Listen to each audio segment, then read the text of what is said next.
Okay, so I am biting my nails off. Imagine that.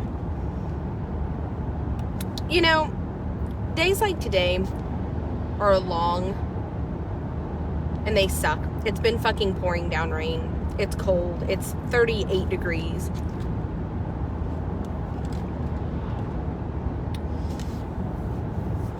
And you know what's most mentally exhausting about what I do is having horses that come in that people have just failed. They have fucking failed them. And then they get dumped in my lap. And then I have to make the decision on if they need to ship to slaughter, or if they just need to go on down the road, or if they need to be sold to my customers. And I just get so fucking frustrated. Honestly, I get so frustrated because the market is so high. The market is so absolutely high right now that horses can bring more at public auction than ever before, and you really just never know what you're getting. And my frustration is that really decent horses that need a lot of extra work get just passed around and passed around. And I don't know. And sometimes I wonder why do I get so frustrated? Why do I care? But, you know, like I have the gelding that can't see, and I call and it's like $375 for it. So first of all, they're like, well, we charge $85 for an exam, but we don't do eye exams. So we have to get Dr. Pearson here. He's like the optical specialist, and it's $375 to have him come. So the best place for optical stuff is about 2.5 hours from us. So 5-hour round trip. I'm going to have to pay somebody to pick him up, take him 5 hours. They're going to, you know, look at the eyes, have the specialist come in. So we're like $625 into this before we even have a diagnosis. And now they're telling me, they're like, well, there's several options, and we've had really good luck with like some type of a vaccine that's a couple of $100, unless it's like he could have like dropped cornea or cataracts. I mean, there's also a list of things he could have that have nothing to do with that virus. They say they see some cell barn horses that have contracted a virus that's caused uveitis, and those horses go blind, but if you vaccinate them, they've seen the vision be reinstated, like restored is the word I'm looking for. The problem is we have no idea. It may not be anything to do with the cell barn. It may be nothing to do with that. So regardless, we have to take him up there. We've got to, you know, have them look at both eyes, see if they can operate on him. If they can, then we have to think about surgery. And they told me it could be upwards of $2,000 per eye. So we're looking at $5,000 just to reinstate his sight. And he's super broke. He's young. And for me, I go back and forth because I'm not a rescue. I'm a kill pin. My husband buys horses for slaughter. And why am I even in my mind trying to justify spending $5,000? Because my husband is never going to approve of this. My husband is going to laugh me out of my fucking home. He is going to laugh me out of my vehicle. But I just keep thinking like, okay, if we can do this, we can improve the quality of his life. Because I ask questions like, okay, well, if it is like the cornea deal and, you know, they can fix it right away, and, you know, do they struggle in the long run? And she said, no, they see amazing success rates at the horses. It restores their vision long term and blah, blah, blah. And they don't see a lot of them that have to be like redone. And I mean, so anyway, I'm like, okay, so I mean, we're like, there's lots of great prognosis. It could be moon blindness, but I put the right kind of goggles on him. We have goggles and a visor, and he did not improve. So I do not believe it's moon blindness, because when we did put the goggles on him, it didn't improve. I will say I did put the UV visor on him before we left, just to kind of help him further. I'm going to run some errands and grab food, and then I'm going back to the barn to kind of gather my thoughts, because You know, I'm also tired of feeling like I have this larger than life idea in my head of what I'm capable of and what that facility is capable of. And Jess sees it, and so many of you see it, and then I have so much opposition. And the haters don't have to tell me the fucking ugly truth. I see the ugly truth every goddamn day. Like, I'm sorry, excuse my French there, because I'm not a big fan of the GD word. I just think it's disrespectful, and the Lord definitely didn't fucking do anything wrong. But I will tell you that I get so tired. Like, I see the ugly truth. You want to know the ugly fucking truth? Be in my shoes. You want to know the ugly fucking truth? Be in my shoes. How do you think it feels? Nobody ever takes a step back and is like, oh, I wonder what it's like to have to do her job. I wonder what it's fucking like to have to work one day in her shoes, because I'm the fucking villain. So nobody wants to think about for 1 second what it's like to be me, to have a husband that just buys horses. They can go to slaughter. He doesn't give a shit. He's never going to approve of putting money into that horse. And in my husband's eyes, that's just a horse you slaughter. Like, you cut your loss, you cut its head off, and you move on to the next one. So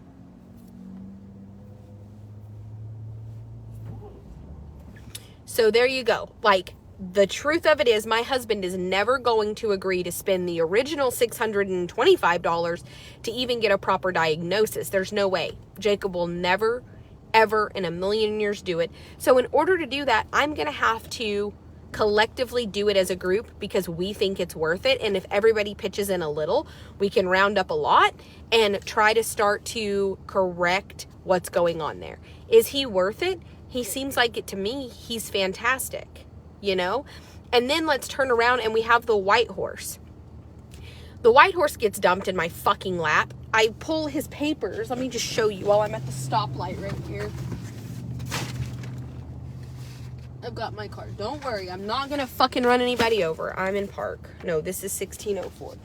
Maybe I don't have them right here. I sure thought I did. Is this them maybe? No. Anyway, his papers are there, and along the top of his papers is like a tag number scratched out, a tag number scratched out, a tag number scratched out. This motherfucker's been through like 12 fucking cells. Like, at what point do you guys either, and my husband said it, my husband was like, at what point do you not just cut his fucking head off? Like, apparently he's not going to work for anybody. And then there's me, and I'm like feeding him cookies and getting the halter on him, and Tylen likes him. And then I wonder, like, what the fuck am I doing with my life? Like, my husband is not wrong. Like, most of us cannot honestly say that Jacob is wrong. Like, the motherfucker has been through 12 cells and nobody has wanted him yet. Like, I'm his 13 fucking home in the last year. I am like home 13. And I almost want to say, like, you know what, buddy? Lucky for you, lucky 13. This is the 13th time that you've been re-fucking homed in the last calendar year. And I fucking don't like you. And I think that you're kind of snaky. But I'm still going to give you the benefit of the doubt. I still think he's a snaky bastard. Like, he's got Jess and I cornered both on separate occasions. But he's getting better. He's getting better. And you know that if I'm the 13th person that's owned him.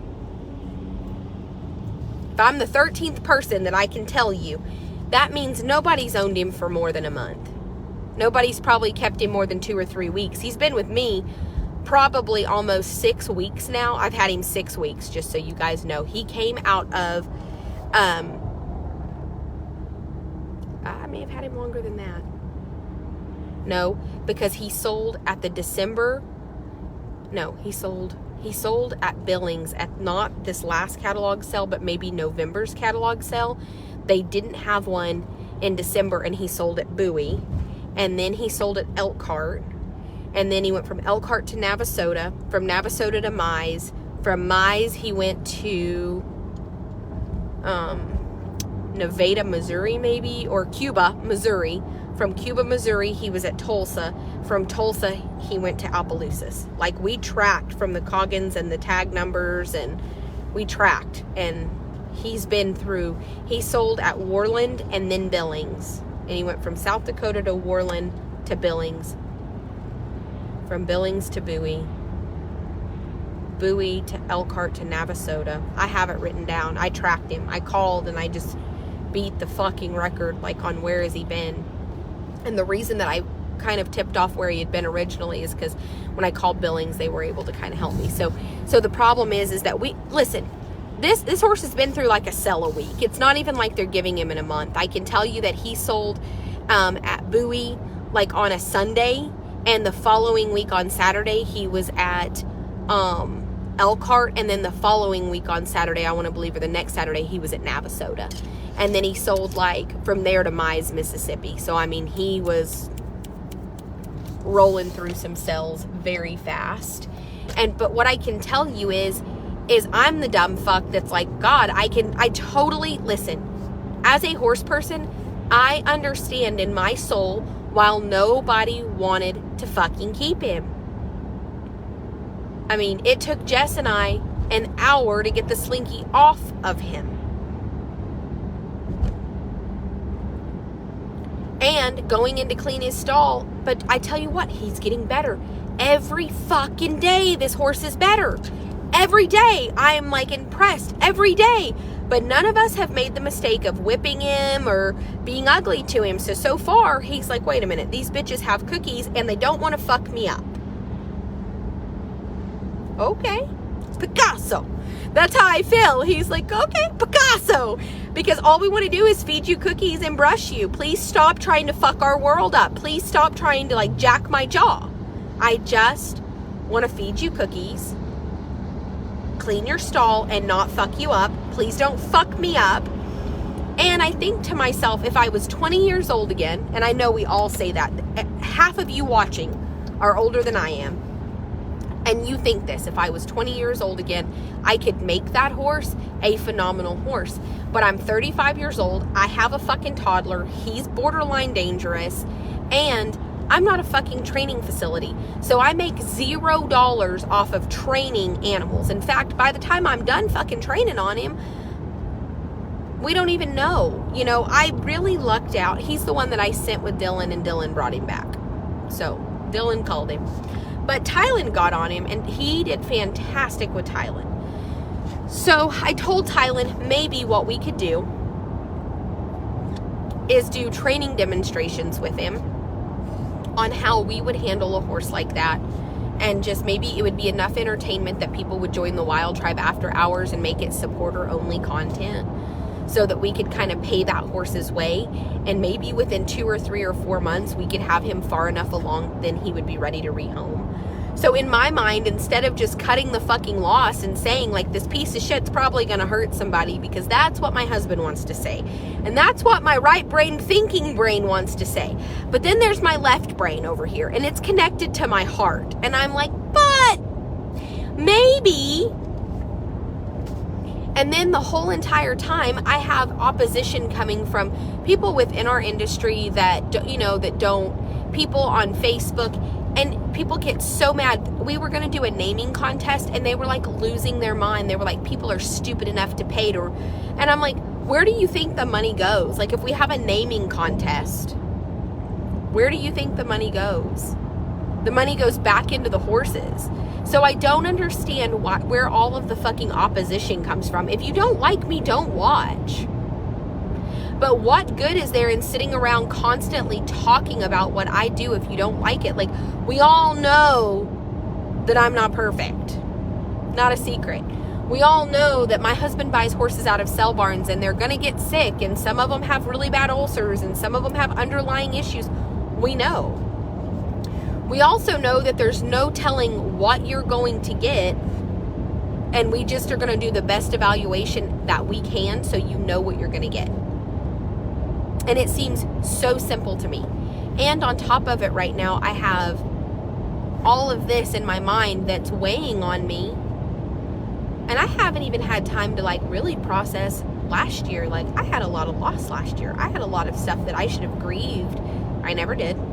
I've just worked. And now you have to understand, I hired 2 people that just couldn't handle the hate group.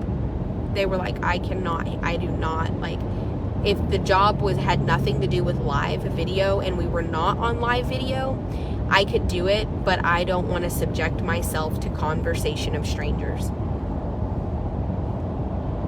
That's understandable. I can't be upset that people don't want to subject themselves to my ugly truth group. And they sit in that group and they rejoice in this. They are so proud of themselves because they feel like I am their enemy. And the truth is, I am a stranger to them. I'm a stranger to them. I'm a stranger. My staff are strangers. And at the end of the day, I get it. Like, there's a lot going on in my life. I understand that, like, your lane is boring and you don't have nearly enough going on, because if you did, you wouldn't be online discussing me. But at the end of the day, like, they preach that the horses need to be better taken care of, but yet they have talked about people to the point that they don't want to be part of my staff. Who do you think that hurt? The horses. Because I can only get so much done every day. And I'm just being real about it. I am not, there are times that people like, don't address it, don't say anything, you don't want them to know. No, I'm not going to lie about it. Like, it is so unfair to the horses for people to be so against what I do. And they justify it. And then their narrative will change. Next month, it'll be a different thing. But at the end of the day, like, the black horse honestly needs to be seen by a vet. My husband's not going to do it. Like, so the next thing is just ship him to slaughter. And I'm going to tell you, my husband is not going to give him away. My husband is not going to pay to have the vet evaluate his eyeballs. And my husband is not going to pay to have the surgery done. My husband is going to cut his head off and put that money in my husband's pocket and move on to the next horses. And if it's a loss, it's a loss, but at least there's no outgoing money. My husband has gotten to where he is by being very shrewd about business. So if that horse is going to get seen, it's going to be because collectively as a group, a bunch of us are like, you know what? We're going to do it. And then it exhausts me because I know that the minute that I start to like fundraise, I start to get the noise of, you're not a rescue, why are you trying to do this, you should give the horse away to a rescue, you should let real rescues. I'm not, because one, I do a better job. I like the job that I do. I like the way I do it. I feel like I always have the bigger picture in the back of my mind. And two, if I go up there and they tell me that this is not something that is going to have a high chance of success, I'm not going to spend thousands upon thousands upon thousands of dollars at that point if the success rate isn't high. What I want to know is like, what are the chances of this being fixed? Like Dunny, I didn't want to know what anybody's opinion was. I wanted to know what the probability of that horse's life being better for the money we put into him. And he is sound. He is sound right now. I think if we were to go back and redo, we could have him 100%. So, and I do feel like the spacing in the joint is further proof that Renovo, which is a stem cell product, is creating some cartilage, and cartilage regeneration is a huge deal right now. But we live in 2022. What did we expect? What did we expect? I think it has to be, I'm going to sit down with Heather. I think she's going to have to go to each individual one where they have screen recorded my content, because I have copyrighted all of my videos. And I'm pretty sure Heather can go in and she can file reports that they have copyright infringed my videos, and then go in and put the original video that they screen recorded, and that'll get their group taken down. I talked to a Facebook attorney, and that's what he told me to do. He told me that anything in there that has anything to do with my trademarked name or any of my copyrighted videos that I've done live, I can bust their ass.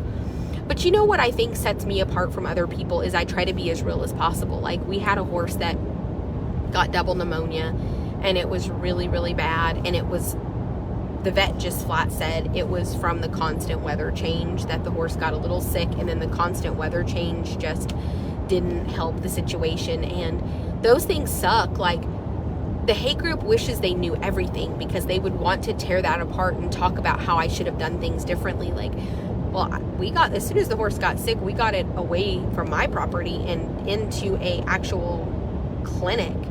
And that horse, I mean, that horse is fighting and still fighting, and the prognosis is not looking fucking fantastic, and it hurts my feelings, because at the end of the day, like, I talked to him and I said, like, what could I have done? Like, the first thing you say is like, what could I have done?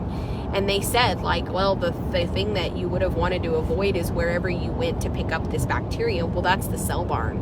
And then as we get to talking, and he said, like, the problem is that he had horses coming back from, like, major events this winter that died from pneumonia, and they got pneumonia not from a cell barn, but from major events. And then with the weather change, the 80 to 30 to 80 to 30, unfortunately, those spikes are harder on livestock. And he said that he lost privately owned animals he said he lost more privately owned animals, and that didn't make me feel better. It, like, crushed me. I was like, that's awful.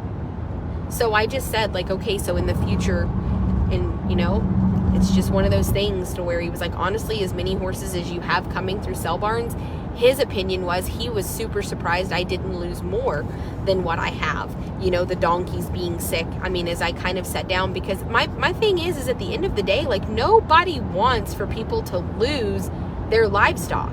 Like, nobody wants that. Nobody thinks that's funny. Nobody thinks that's a joke. Nobody at my facility feels like it is anything except for super fucking sucky. But at the end of the day,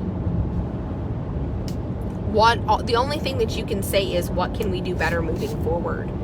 And I would think that that's the only thing that we could do, is just decide, like, what can we do moving forward? Like, what can we do better moving forward? And it seems like I keep being told, like, by professionals, that we pretty much did the right protocol, just sometimes you don't win them all, and that it's in statistics, and there's, you know, you get 200 horses, you're bound to get one or two, you know, that are going to get really sick, and that donkeys are not as easily outward noticeable that they're sick. And anyway, I've just been down that road of what can I do to better my facility, to better my program.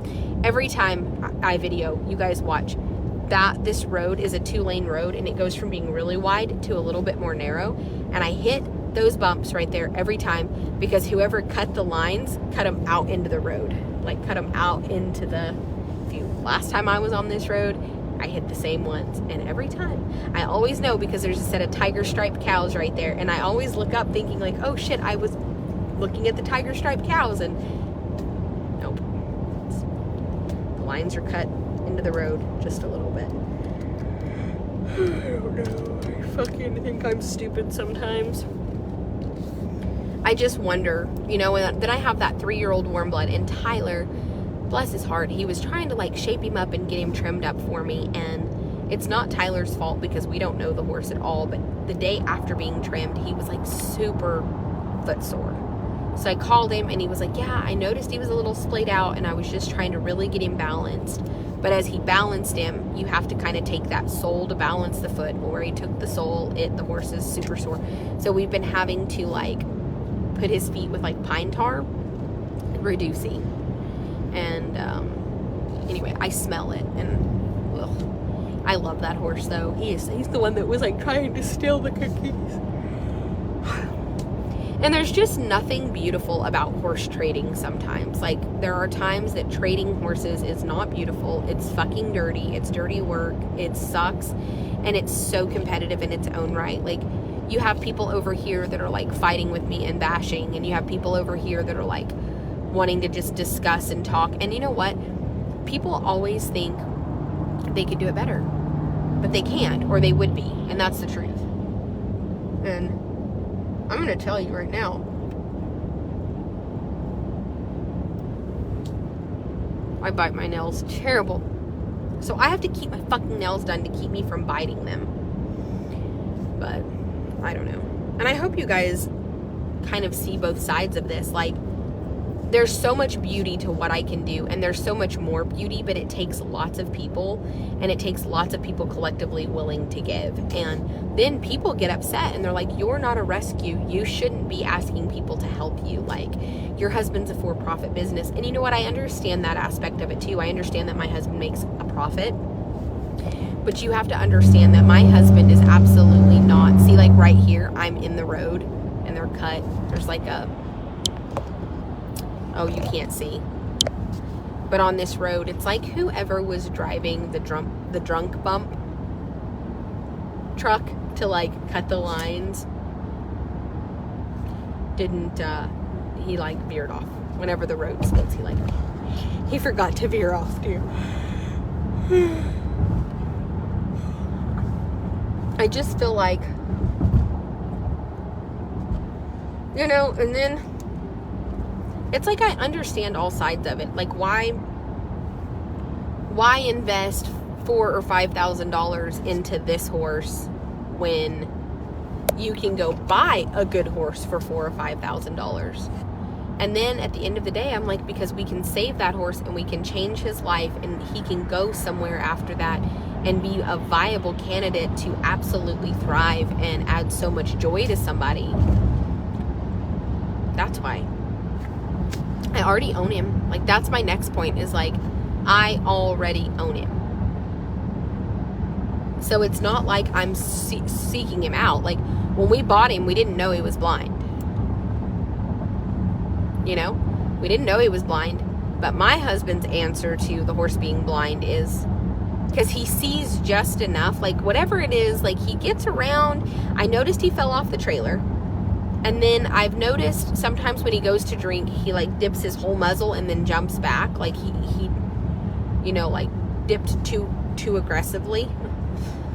But I do also know that there's a lot that he can see. So I think he could be passed pretty easy for slaughter. I mean, blind horses technically aren't supposed to slaughter, but I don't know that he can't see some. And the reason you don't really ship blind horses to slaughter is because it's really hard on them in the pens down there when they go from the U.S. into Mexico, to be blind and to not be able to find the hay, not be able to find the water. And I just don't like that. I don't love that they ship to slaughter anyway. I think that there's a need for it, and there's certain kinds of horses. But there are some horses that I get that I think are deemed candidates for slaughter, and I still see, like the gray horse, I still see how we could improve his life and maybe find him the right person. I see it. My husband doesn't. My husband is like, God, by God, let's just move on with him. Like, let's be done. He is like, he's race bred on top and Peppy Sand Badger on bottom. So he's really cool bred, just 10 years old. Tylen loved him, got along with him fantastic. So I know that the horse is a horse that people can get along with. But we've also been working diligently every day since Dylan did not keep him, because he said that he was a little bit too much for what he has Marley and he can't ride every single day. So anyway, he brought him back, and anyway, we had just kept him in the barn. And the reason I put him up in the barn is the opposite of what anybody would think. I put him up in the barn because he's the worst one on my place, and the only way that you can improve the worst one is to work with it. So I put him up in the barn so that we could be around him every day and kind of half-ass force him to get better, to be better, to act better. That was my point, is we need to do everything we can to improve this horse. And I can't improve him turned out in the pasture out there. So I brought him up in the barn and put him in a big stall, because I'm the kind of person that when I don't like a horse, I'm the opposite of a normal person. Like, if I don't like you, I'm not going to take you to the back and turn you out in the back. I am going to put you in the barn in a double stall, and I am going to treat you like you're the best fucking horse at my place. And then I'm going to hope that within a month you catch on to the fact that I'm treating you like the very best one, and that you start to act like it. My dad taught me that. My dad used to tell me, when you have one that you don't get along with and you don't like, what you do is you treat them like the very best one. The very best one. No, the horse doesn't like anybody. He's scared of Colton. He's scared of Jacob. He was scared of Tylen. Tylen was just very patient with him and calm with him, which we have been too. But my dad always said, when you have one you don't like or you're not getting along with, you have to change your mindset. You can say all you want behind closed doors, like, man, I fucking hate it. But nobody else should know. Like, nobody should know. Unless you speak it, they should never know. And so that's the thing, is in my actions and in the way that I treat that horse, nobody should know that he's my least favorite. Nobody should know that I fucking hate him and that he's truthfully kind of scary. So what I've done is I've put him in the biggest stall in my barn. As soon as you walk in, he's to the right, so that every day he has to... And every day when I carry the feed in there with all the supplements in my brain, I'm like, because, you know, I'm putting money into this animal that I don't know that is even going to be viable. And I know my husband would shit. But I dump his feed and I try to touch him and I just fuck with him. And I think to myself, treat him like the best one. Treat him like he's your best one. And I will tell you that it's absolutely working. He is, and actually now, like today was the best day I've ever had with him. It's the best day I've had with him. And I honestly feel like we came 10 miles in one day. And it's because I just don't let anybody treat him like he's the worst one. I don't treat him like I might say it and you hear it, but that horse doesn't know it. And so when I say things that hurt your feelings or that you don't like, or I call a horse a piece of shit or a son of a bitch or whatever, you have to remember that I, from what I do for a living, have to have a way to be able to vent my emotions, because I can't keep them all inside. And there are so many of you that hate me, honestly, that watch these videos because you've heard me verbalize how much I dislike a horse or how much I fucking hate one or what a piece of shit something is. And at the end of the day, you might have heard me say it, but I promise you that specific horse does not know I feel that way. Because I absolutely don't allow myself to cross that boundary. And so I treat that horse like he's the very best one on my property. I hate him. And when you walk in my barn, and you can go back on videos and you will have seen him there for a stretch of time. It's not like he just got in that stall today. He's been there for weeks. So you just found out that I fucking hate him. But I fucking have hated him since Dylan. I hated him when I sent him with Dylan, but I thought maybe Dylan could improve him. When Dylan was not interested because he was too loose cannon, I thought, you know what? Fuck it. I'm going to put him in the gosh damn barn and I'm going to fucking do it. And it's hard because I have Tinley, and there are days that I just can't get him out and mess with him because I can't trust my child to not mind. I can't trust her to mind. She's not going to. And I don't want him to kick her or run her over, or for her to do things that are going to, I don't want her to do something that's going to further scare him, and I don't want her to be in a bind and get hurt by him. So with Tinley being here, I've not been able to do anything with him. Today was the first day, honestly, that I really haven't had Tinley. Last night I came back to the barn after Jacob left with Tinley, and I worked with him for just a second. Today, Jess and I worked with him for a minute, and I honestly think not having my child running around and me not being super frazzled, I do think those things helped me probably more than him to be able to work with him. And I can tell you that I'm his 13th home in less than a calendar year.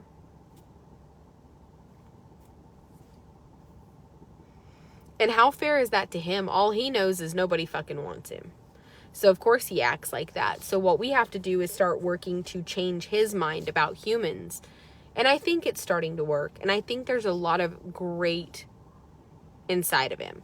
But he's also a very hard horse to rehome, because here's the deal. No matter how much progress we make with him, respect is non-transferable. So I almost feel like even if we do get past him,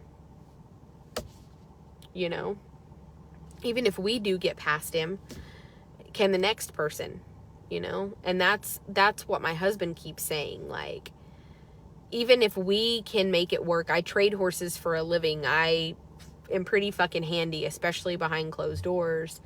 So, and the reason I say behind closed doors is because I don't get out there and try to like train or, no, this is the gray horse. If you go back to the project of the century, I did the blind horse and then I did the gray horse.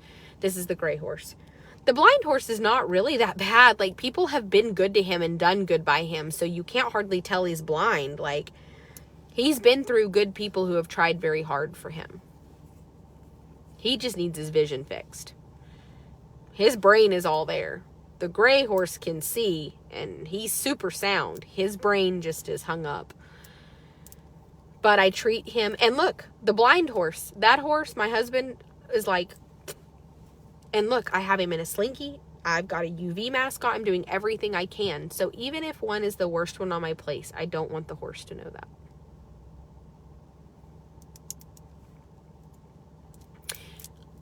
I bet it's been under 12 months. Like, I know that he was at, like, maybe the November billing sale. It's not Fame. Fame sold.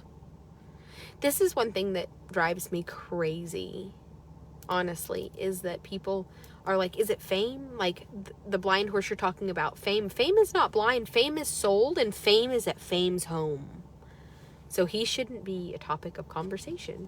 And the reason I say that is because this is how rumors get started in horses. Oh, well, you know, the lady that owns Fame, the next thing she'll be calling me going, hey, somebody messaged me and told me that Fame was blind. And I'm like, no, Fame is not blind. Fame can see fine. But the blind horse and the gray horse are two different horses. The blind horse is black. And his name is Smokey. And the gray horse I'm talking about's name is Twister. So we have Smokey and Twister, and they are very different animals. But I did a video of both of them earlier. But what we do need to do is collectively do a fundraiser to start figuring out the site and seeing aspects of the black horse. And Tylen said he should try to be back here pretty quick. And if he does, I think that him and I are going to start doing some training demo videos, just how we do things, but it's going to be supporter content only. So please join the Wild Tribe after hours. And the cool thing about that content is it's honestly going to be real sit downs like this, where we talk about how you can get a horse at the sale barn. I'll tell you, the blind horse almost hurt us, and we didn't know he was blind. And obviously he rode through the ring. So since he rode through the ring and we didn't know he was blind, he let us saddle him, and Tylen got on him. This is the blind horse. And he got afraid. He got very afraid. And the reason he was so afraid is because Tylen reached back and touched him, and he didn't know what was going on. And the thing about him is once we got him caught and worked with him and we realized he couldn't see, you have to feel bad for him. Can you imagine what it would be like to go from fucking Montana to Texas and have all these people around you, and you hear the dogs and you hear stuff and you can't see, and somebody's on you, and you cannot ever fault a horse for acting like that when they don't know what's going on around them. So he's got shoes on. He rode through the ring. I mean, but at the end of the day, there's still a lot going on there that needs to be addressed, because you can't even go back. How do you properly evaluate him or even reprimand him for that, knowing he can't see you? Like, you have to figure out what we can do to increase the vision, so then we can move forward and try to start fixing his afraid issues. And that's the thing. He will never be advertised. He will never, ever be advertised. What will happen is if we get his vision 100%, Tylen and I will do a series of videos with him that will, but I mean, we have to raise the funds for sure to be able to do all of it. And then we can do a video series of his retraining for the Wild Tribe after hours. And it can be a really educational, eventful thing. And I've actually started writing more and more, and I think I'm going to start doing some stuff for those of you who are like me and the Black Horse is Smokey. Yeah. I've never seen Smokey. I've never seen that movie. He was just trying to protect himself. He was scared. Tylen reached back and touched him on the butt, and I'm telling you, he thought something fucking got him. He knew something had got him, for sure. So what we need to do is, and that's the sad thing, is like, you have a 24-hour deal on turning a horse back, and he was bought. And at the end of the day, when you bring him home and you realize, like, because he was bought kind of on the front side, I could have turned him back. I could have made him take him back. And I don't have the heart to do it. Because all they're going to do is turn around and resell him again. Like, That's not what he needs. He needs for us to collectively figure out. So there is a group called the Super Secret Do-Gooders group. Misty runs it. I think other people help her. I kind of stay out of it. That way people don't see me in there, and, you know, I just stay out of it. I don't have time. But Misty is probably the one that's going to host the fundraiser for him. What I think we're going to do is try to get the 625 together, which that's the trip plus the optical, you know, whatever, and a little bit of his upkeep. So it was like $1,000, which would pay all of his upkeep, get him to the vet, have them do the prognosis, get him home, and give us time to decide at that point what we want to do. So I actually told Misty recently that if she wanted to move the Super Secret Do-Gooder group into the Wild Tribe After Hours, she could use the Wild Tribe After Hours also and post in there. Like kind of post everything she posts in both places, just so y'all know. But I do think that the Wild Tribe After Hours, moving forward, I would really like to do a lot more content. The weather just needs to get better. Just for you guys that want to learn more about horses. Obviously, there's a lot of great trainers. There's people that know way more than me, that know way more than the people around me, but we have a lot that we can share. And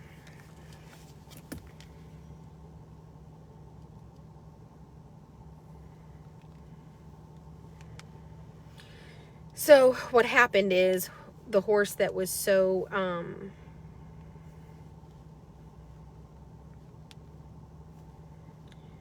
he has veterinary vision center received a referral for your horse to see the ophthalmologist. Please call 318-75. Are you available for Tuesday, March 15th at 9 a.m.? Let me call Shelly.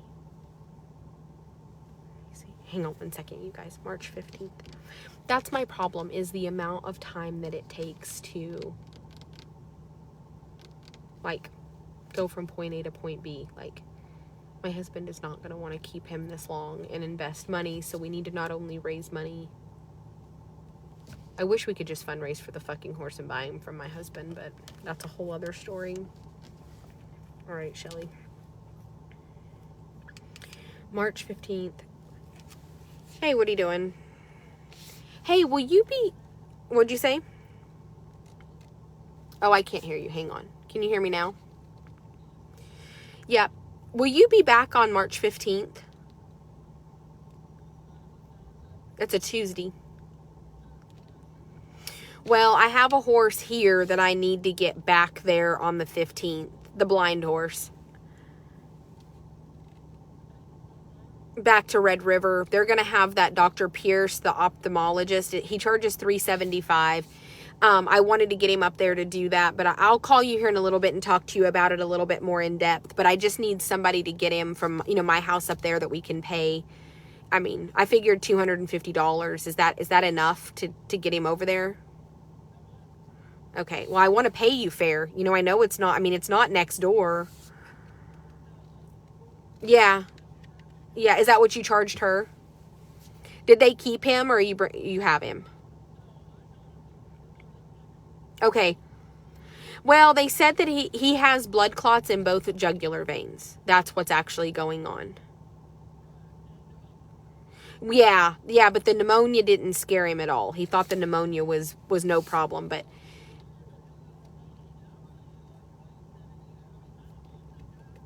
I don't use him either, but did he say what can cause... I asked and never got a straight answer.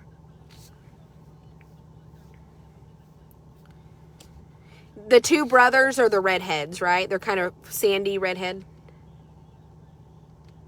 Yeah.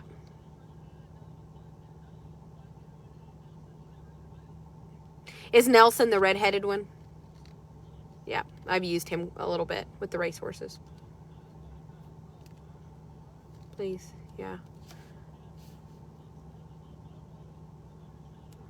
Yeah, he said there were blood clots in the jugular vein. Yeah, he said that.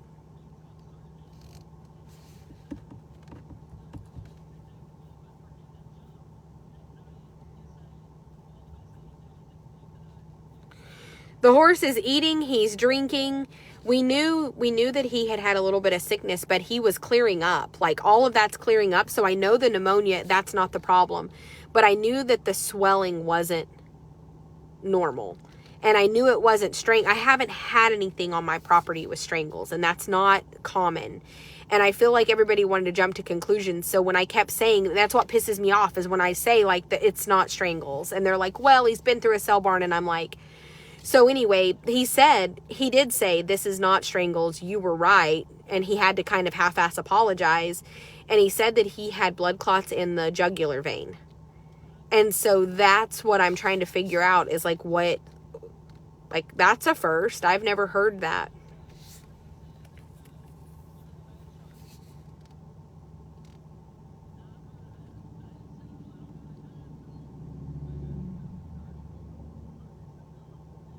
He's only had, no, he's been having exceed, but that goes in the muscle, right?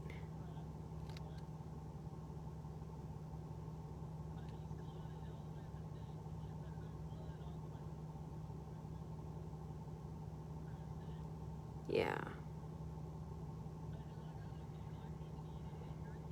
Yeah.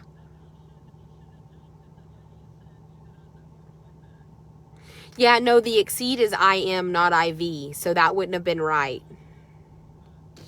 No, that wouldn't have been right.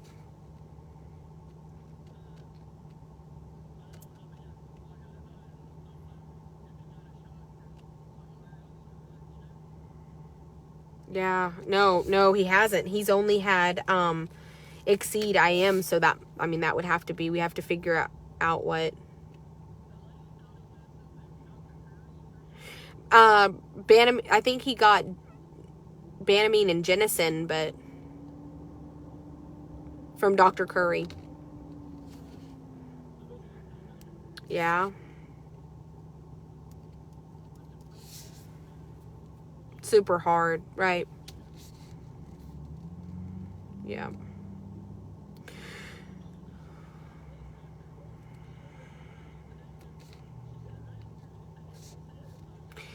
She told me that. Yeah, she told me that.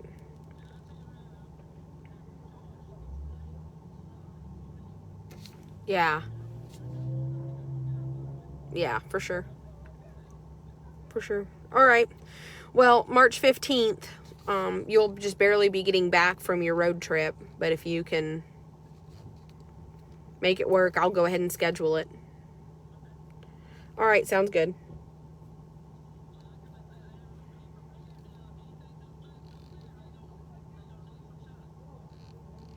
Yeah, he said, oh no. Yeah, that makes me not want to send anything there.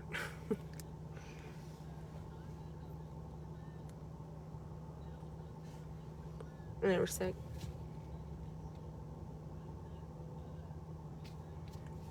Yeah. Okay. For sure, for sure. Yeah. Well, I'm going to run in here and grab something to eat, and I will call you back whenever I leave here about the blind horse, and we'll see what we can do. Okay.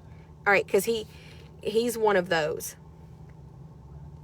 So, I don't know how easy that's going to be. I mean, yeah. All right, I'll call you back. All right, bye. Fuck me. They said that he has, oh, perfect. Jess.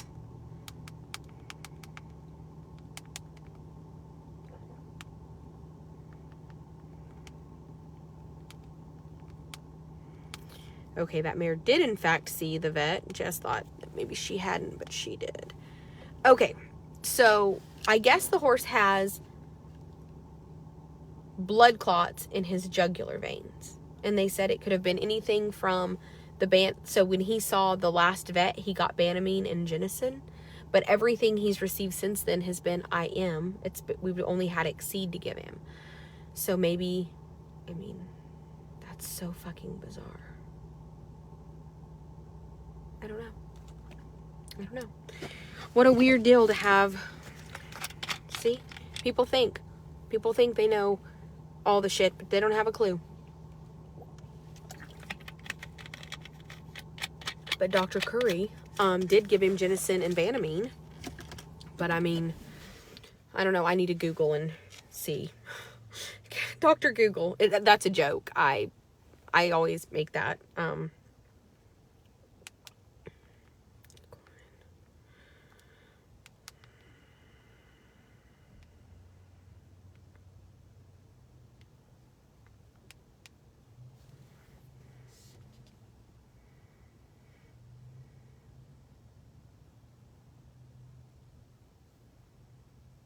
Okay.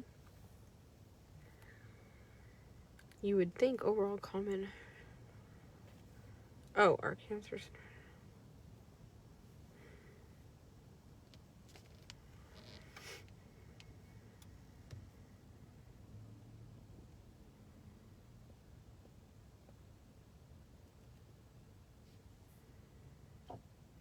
Well.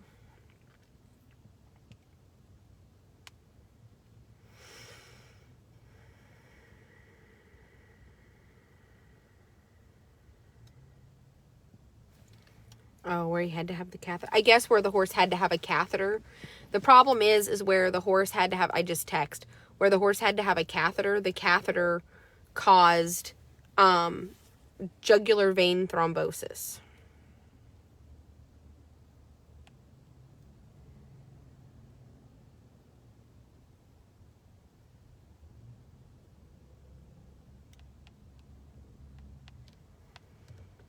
Learn something fucking new every damn day. You guys ever feel that way?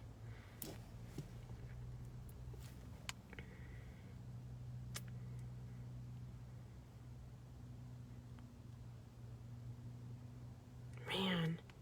He had to have a catheter for fluids because he's been so sick. I'm sure, yes, I'm sure they do. Generalize.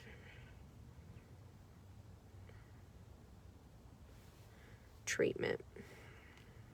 I love, just so you guys, if you didn't know, vetlexicon.com is a site that you can go to, and it's all case study. It's a very interesting place.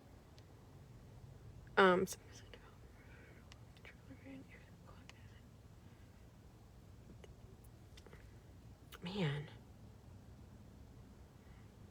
Hazards associated with giving. Got it.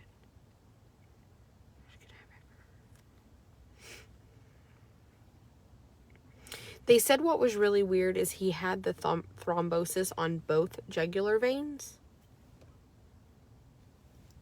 Not just one side, which is very weird because he only had a catheter on one side and nobody under any circumstances gave shots on the opposite side.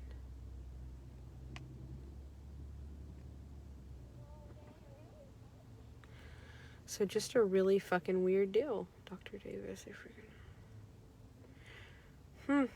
Such a weird deal. I don't know. I hate stuff like this. So, all right. Yeah, I would be scared too, Beth, that it would. Yeah. But anyway, I guess that's what they're dealing with now is that the horse had to receive. I didn't realize because I was like he didn't have any IV injections. I mean, not since the vet. He's just had Exceed, but then when he went to the vet clinic, he had to be with a catheter, and the catheter caused the blood clots. Unless they had catheters on both sides. We wouldn't know if he was newly blind or not. I mean, unfortunately, I don't know if that horse is newly blind. But as you can tell, there's just shit upon shit. It just happens. No, not the blind horse I'm talking about. We had a horse that had fairly mild pneumonia. That didn't seem to pose a problem, but all of a sudden he started having some swelling. And, anyway, he had mild pneumonia. He was treated at the vet clinic, brought back, and then after he was brought back, he had some mild swelling. So upon the swelling, I called, and they were like, oh, well, it must have not just been pneumonia. It must be strangles. And I'm like, this is not strangles. And they're like, oh, yeah, it's strangles for sure. And I'm like, it's not strangles. Like, y'all, this is not strangles. Like, I've seen strangles. This is not strangles. And of course, since we're a kill pin, and I feel like it took an act of God to get the vet to even consider anything except for strangles. So I had them pick the horse back up and retake him back to the vet clinic because I kept saying, this isn't fucking strangles. This isn't fucking strangles. So the very first thing he did was he called and he's like, all right, well, we are going to test for strangles. And I'm like, okay, test for strangles. Calls me back later and he's like, okay, this is not strangles. And I was like, And he's like, okay. So he gets to looking, calls me back, and he tells me, hey, I guess where this horse, basically I just get told that he has like jugular vein thrombosis. And I was like, okay. So I just text and I'm like, do we know what caused it? And they said a shot. And I text.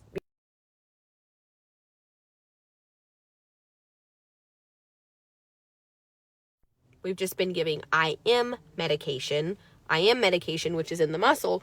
So anyway, the catheter from the fluids he received when he first got diagnosed with pneumonia, to give him fluids to try to save his damn life, turned around and caused a secondary issue, which is a very rare issue. But anyway, I am done at the barn for right now, but I'm going back to the barn when I leave here because I have some stuff I need to clean up. I'm just going to clean when I get back. So for right now, I'm going to finally eat and then I'm going to clean. So, but anyway, there's just a lot. And the truth is, at the end of the day, like, nobody would know about any of this if I didn't put it online. And I don't put it online for any other reason but to let people know, like, I didn't know that a catheter would have caused this. I mean, obviously, we still would have had to have done the catheter, but this is just one of those things to where it's further proof that you can send a horse to the best university in the world. Honestly, you can send horses to the best place in the world and stuff can still... I don't know, Dawn. At this point, the horse doesn't belong to me, so I can't really... I mean, I can only... I can only know so much. I mean, I guess I can talk to the owner and see what she says.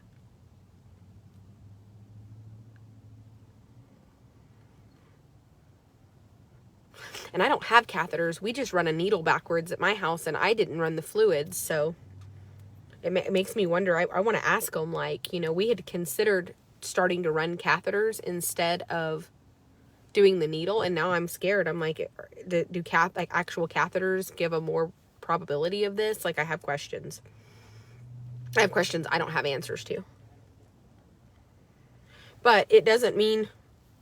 I mean, it's just further proof that you can buy a horse and do everything right and take it to the fanciest vet in the world and that shit will still happen. It's not a matter of who it's going to happen to. It's just, at some point, I think we all kind of deal with this.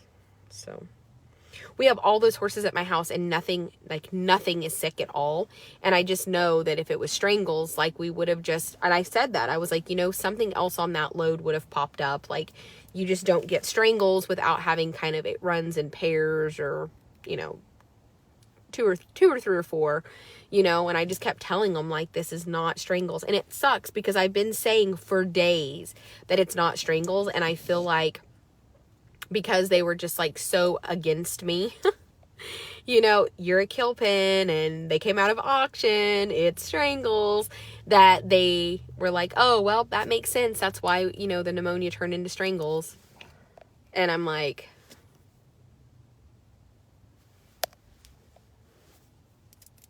we did eat at the fancy restaurant earlier, but that was like at, but that was, I mean, it's 5:30 and that place closes at 2. So that had to have probably been around 12:30. Like, I think we were there around 12:30, maybe even 1. So it was not like just a second ago, but we had chicken noodle soup. We both had a bowl of chicken noodle soup.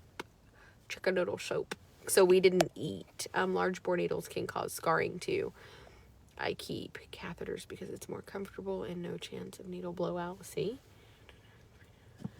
People do underestimate my knowledge. Even me sometimes. But I did say over and over again that this was not strangles. And they should have just, honestly, I sent Tylen pictures and told him, like, I was like, today, I told him, he's being good. Well, at least for him. I got his stall cleaned, you guys, just so y'all see. Got his stall clean. Got him out in the shed row.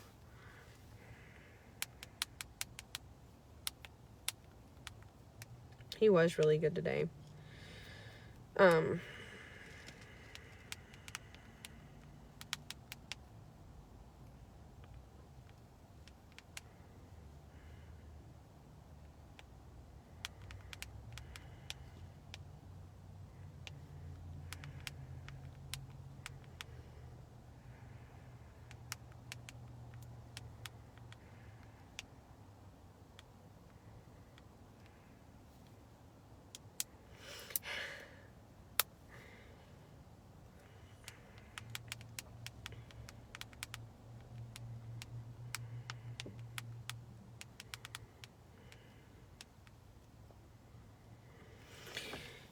My day. Join late. It's a horse that doesn't belong to us. That's sick. It's just a horse that doesn't belong to us, which just fucking sucks. We are moving to our new horse. And so sometimes, like, so the biggest thing is like we sell prep horses. We try to do a lot, like, but a needle for running fluids is faster to start. Yeah, for sure. For sure it is.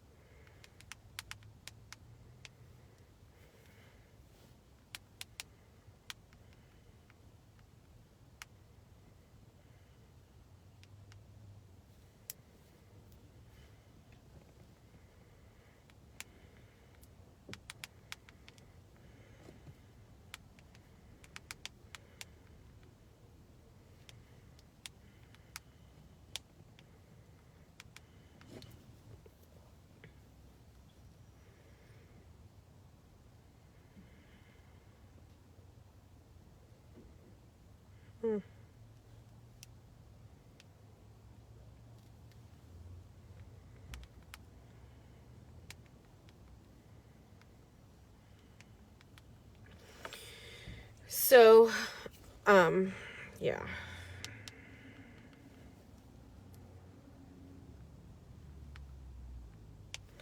I'm gonna go eat. I think Tylen and Twister will make a fabulous team, and it'll give him a horse too. He's getting more exceed plus the IV.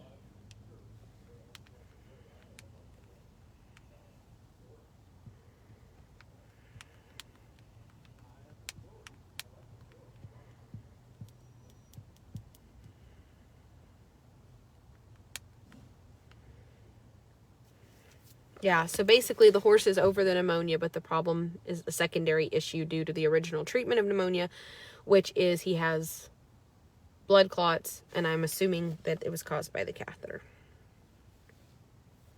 Oh, she didn't mean to call me. I am now going inside, you guys. So at least you know right now, the new vet is not the one that did this. The new vet, absolutely, hands down, is the one who respected me enough to refer the horse to where he is now. So Dr. Curry, when I said, hey, we have a problem and this is not strangles, and I have been being told over and over again that this is strangles, but it's an internal strangle, can you please refer this out? So Dr. Curry was fantastic that way. So don't speculate. It's very hard sometimes because sometimes there are some things that are just said vague to stay out of the way. What was it? Oh my God. What did she say? High school rodeoed. Yep, that's me. You're probably wondering how I ended up in this situation.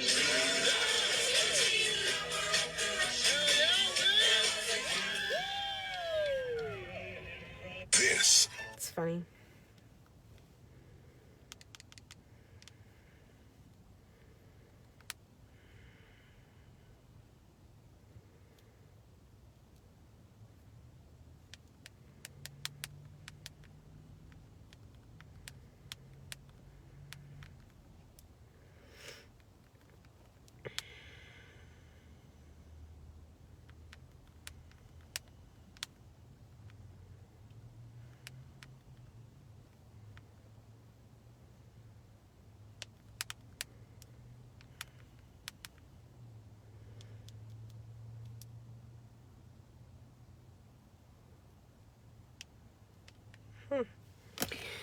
Okay. Man, sometimes I just feel the weight of the world on my shoulders. You know, like when you buy horses at auction, there is a chance that they can get sick. And luckily, this person knows that. So we're just doing everything we can to help and facilitate, like, it getting better. Which is good and bad. I mean, it sucks because I never want it to happen to anything. But in the same breath, like...